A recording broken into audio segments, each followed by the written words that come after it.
fiesta más, doy la meva opinión. Que hay gente que maneja el rodillo y envenena sin portar su oposición. Que hay vegades d'esta vida que se presenta el momento para tomar una decisión. No se pueden decir las cosas y hacer todo lo contrario según tercer. La ocasión, la ocasión, la ocasión, la ocasión.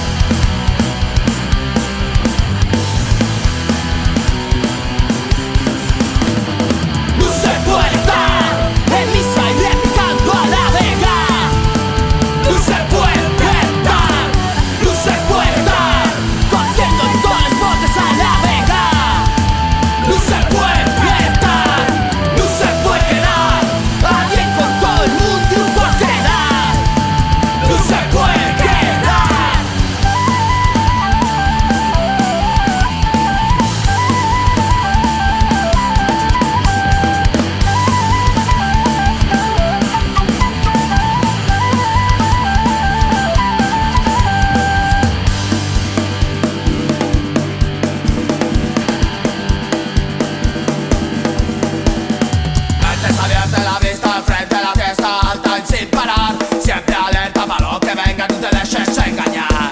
Tú sigas sin cola, tu gente no te vayan a medrar. La comenta y no saben de van a ser lo que puedan pagar, lo que puedan pagar.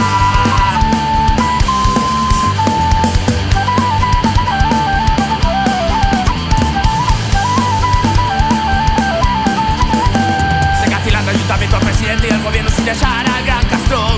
De liberado el sindicato funcionario más pascual sin hacerse del patrón.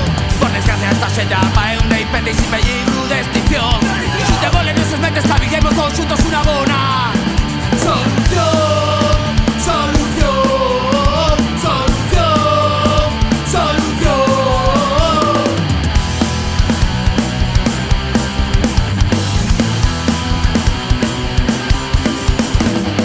No se puede dar el misa electricando a la vega.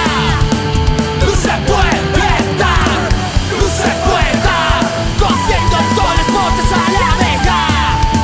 No se puede dar, no se puede quedar alguien con todo el mundo y un por quedar. No se puede quedar.